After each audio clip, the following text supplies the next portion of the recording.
Welcome to our channel educate जी। अस्सलामुअलैकुम student. आज हम इन टॉपिक्स को डिस्कस करेंगे। सबसे पहले हम पिछले लेक्चर को थोड़ा सा रिवाइज करते हैं। Frequency polygon. A frequency polygon is obtained by plotting the class frequencies against the midpoints of the classes and connecting the points so obtained by straight line segment। हमने पिछले लेक्चर में एक EPA mileage की example ली। Class boundary से mid point को find किया और in mid points को एक्स एक्सिस पे रखा और फ्रीक्वेंसीज को वाई एक्सिस पे, और फिर इन मिड पॉइंट्स को फ्रीक्वेंसीज के साथ ज्वाइन किया और ये कर्व मिली जिसे फ्रीक्वेंसी पॉलीगॉन कहते हैं। अब इस कर्व को स्मूथ करने के लिए एक डॉटेड लाइन लगाई। इस डॉटेड लाइन को फ्रीक्वेंसी कर्व बोलेंगे। ज़रूरी नहीं ये डॉटेड लाइन तमाम पॉइंट्स को टच करे, इसे हम खुद ही बगैर किसी रूल के बनाते हैं। इसीलिए फ्रीक्वेंसी कर्व एक थ्योरेटिकल कॉन्सेप्ट है। अगर हम एक छोटा क्लास इंटरवल वाला हिस्टोग्राम बनाते हैं, क्लास इंटरवल जो है वो अपर लिमिट और लोअर क्लास लिमिट का डिफरेंस होता है। अब ये एक बहुत ज़्यादा क्लासेस का हिस्टोग्राम है। इन रेक्टेंगल्स के साथ डॉटेड लाइन बनाएं, इसे फ्रीक्वेंसी कर्व कहते हैं। इस कर्व से हम रियल वर्ल्ड प्रॉब्लम को एनालाइज कर सकते हैं। फ्रीक्वेंसी कर्व की 4 टाइप्स हैं। Number 1, the symmetrical frequency curve. इस कर्व को सेंटर में एक वर्टिकल लाइन से काटें तो left hand side right hand side का इमेज होगी, मतलब लेफ्ट हैंड साइड और राइट हैंड साइड इक्वल्स हैं। ऐसी कर्व सिमेट्रिकल फ्रीक्वेंसी कर्व कहलाएगी। Second, moderately skewed frequency curve. Moderately skewed frequency curves की 2 टाइप्स हैं, positively skewed curve, negatively skewed curve. Positively skewed curve में right tell left tell से longer या ज़्यादा होती है, जबकि नेगेटिवली स्क्यूड कर्व में लेफ्ट टेल राइट टेल से लॉन्गर या ज़्यादा होती है। इसका मतलब ये हुआ पॉजिटिवली स्क्यूड में लास्ट पे फ्रीक्वेंसीज कम हो जाती हैं और नेगेटिवली स्क्यूड फ्रीक्वेंसी कर्व में स्टार्ट पे फ्रीक्वेंसीज का डिफरेंस इतना नहीं होता और ये कम होती हैं।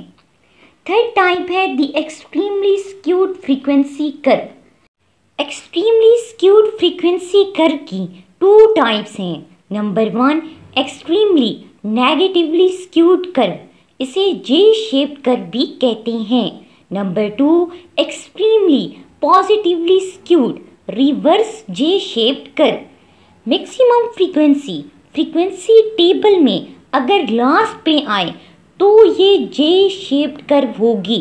आप देख सकते हैं मैक्सिमम फ्रीक्वेंसी लास्ट पे है, जबकि एक्सट्रीमली पॉजिटिवली स्क्यूड कर्व में स्टार्ट पे मैक्सिमम फ्रीक्वेंसी होती है। लास्ट टाइप है student the U shaped frequency curve. Are relatively less frequently encountered frequency distribution is the U shaped distribution. फर्ज करें हमने तमाम एज ग्रुप की फ्रीक्वेंसी डिस्ट्रीब्यूशन की। अब बच्चों और बड़ों में डेथ रेट ज़्यादा है तो इनकी फ्रीक्वेंसीज भी ज़्यादा होंगी, मतलब स्टार्ट और एंड पे फ्रीक्वेंसीज ज़्यादा होंगी। और जो मिड वाले हैं उनका, जो जवान हैं या एवरेज एज वाले हैं, उनका डेथ रेट कम होता है तो उनकी फ्रीक्वेंसीज कम होगी। तो इस तरह हमें ये यू शेप का ग्राफ मिल जाएगा।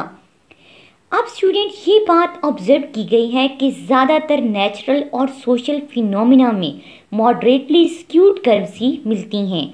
जैसे अगर आप एक स्कूल में का वेट या हाइट या टेस्ट मार्क्स की फ्रीक्वेंसी डिस्ट्रीब्यूशन करें और कर्व बनाएं तो आप देखेंगे ज़्यादातर वो कर्व्स मॉडरेटली स्क्यूड कर्व्स ही होंगी।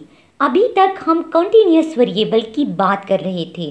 अब इन्हीं कर्व्स को हम डिस्क्रीट फ्रीक्वेंसी डिस्ट्रीब्यूशन में भी देखते हैं।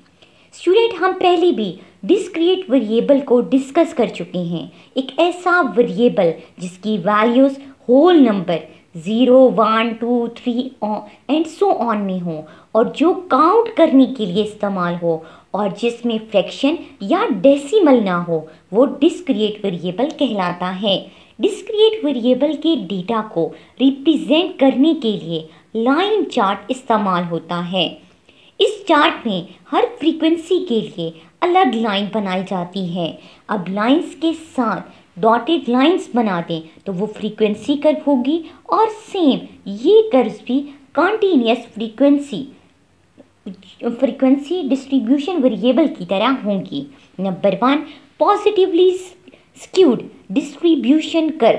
अब यहाँ पे भी राइट टेल लेफ्ट टेल से लॉन्गर है। नेगेटिवली स्क्यूड डिस्ट्रीब्यूशन, इसमें भी लेफ्ट टेल राइट टेल से लॉन्गर होगी।